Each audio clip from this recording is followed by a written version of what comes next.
Hi, I'm Kim Warren and welcome to this short course on how digital twin dynamic business models can help support marketing and sales challenges and strategies. This will be useful for senior leaders, CEOs, marketing vice presidents, sales vice presidents, product managers who are responsible for a major product line. And it'll be helpful because it'll help show how these models can support the planning and the managing of marketing and sales strategies and initiatives that you take from time to time. But the course will also be useful for analysts, consultants, accounting professionals who support those senior leaders by showing just how these dynamic models actually work and provide that support that those senior leaders are after. Now, the scope of the marketing and sales strategies and challenges that we face is really quite considerable. So these models are useful for a whole range of specific purposes for those marketing and sales professionals. Clearly, if we're putting together a business strategy or a long-term plan for any business, then growing the customers and sales to support that strategic plan is going to be critical and key. So we need good models of marketing and sales there. And of course, when we get into the marketing strategy itself and the sales strategy itself, then we can get into more detail about exactly how those strategies are going to work and what they're going to cost and what they're going to pay back in terms of boosting sales and profits for the business. You might think when you read some of the professional stuff about how new ventures are planned and how they can be successful, that marketing and sales is actually the only thing that you need to worry about when building a new business. That's not, of course, true. We also need to think about the product development. We need to think about the staffing that's needed to actually develop those products and do the selling and all the other functions in the business. But nevertheless, when you read about these new venture methods for entrepreneurs, as I say, you would think that marketing and sales is the only thing that you need to worry about in building customers. So if you are either an entrepreneur trying to build a new business, or you've been tasked with starting a new venture within a larger corporation, then having a strong model about where exactly customers are going to come from and how that's going to drive sales growth over the startup phase of the business is going to be absolutely critical. But we also undertake significant initiatives from time to time. It's not only about developing these plans for the business.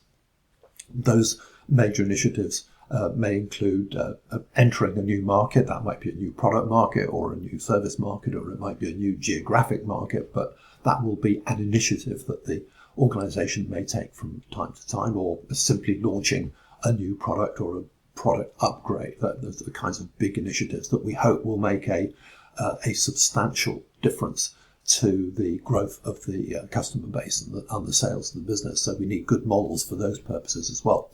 And then we've got fixing one-off issues. Things don't always go smoothly, and there are improvements that we want to see made to how well the business is working. Like you might have a problem that we're concerned about rather excessive customer churn, and we'd like to find a way of improving the retention of those customers. When we get more operational, then there can be quite a lot going on when we're actually trying to onboard new customers. Maybe you're selling an insurance product or something. You close the sale, but then you've actually got to take the customer through some process for getting them on board. So there are detailed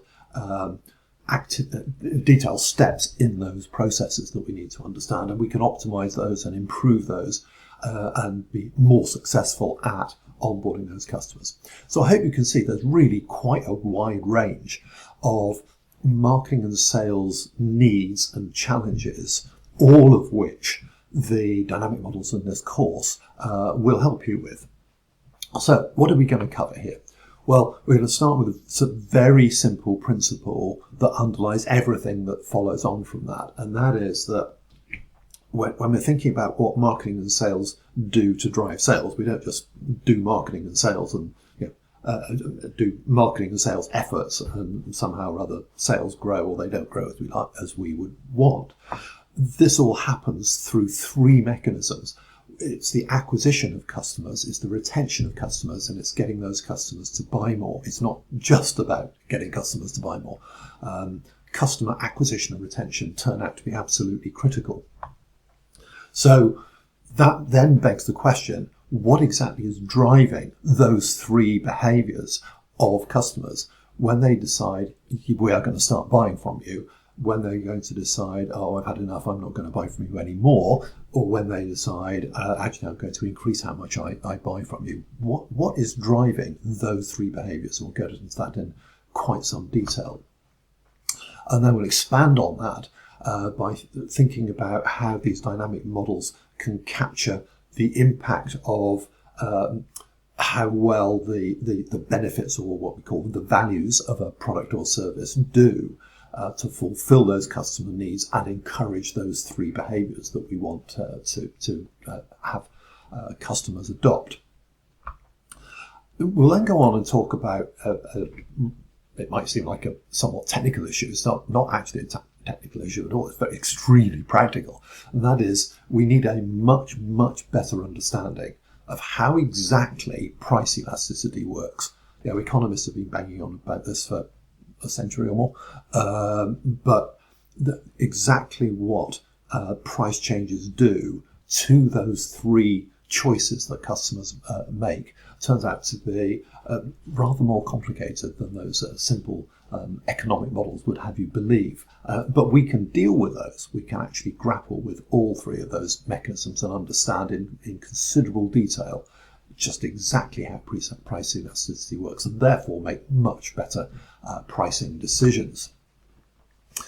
We'll then kind of build on the first part of the first topic in the course, this idea of customer acquisition, and recognise that is not a kind of on-off thing. It's not we've got someone who's never heard of us one day and the next day they're loyal customers.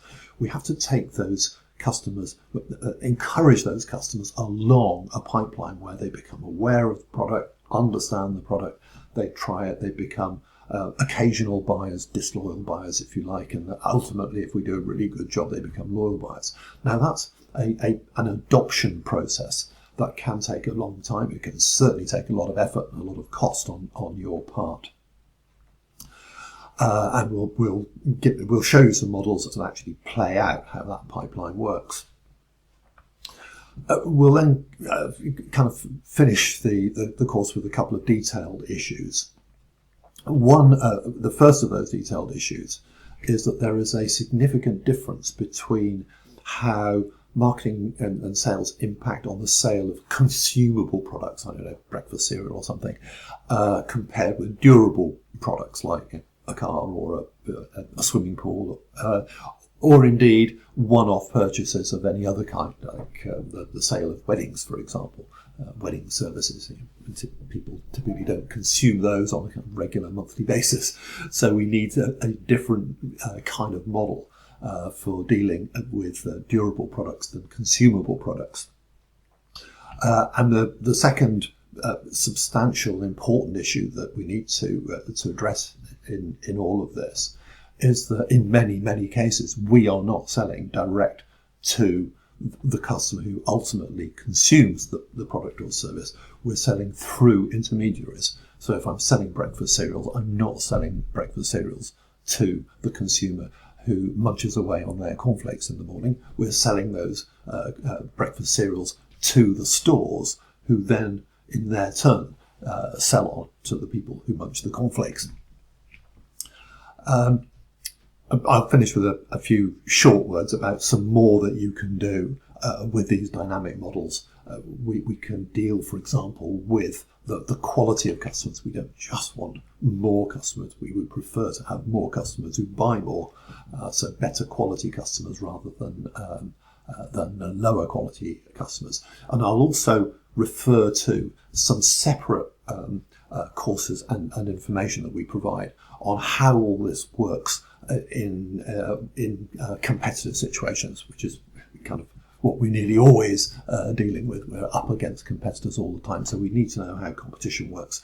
And that is an additional extension of the ideas that we'll cover in this short course.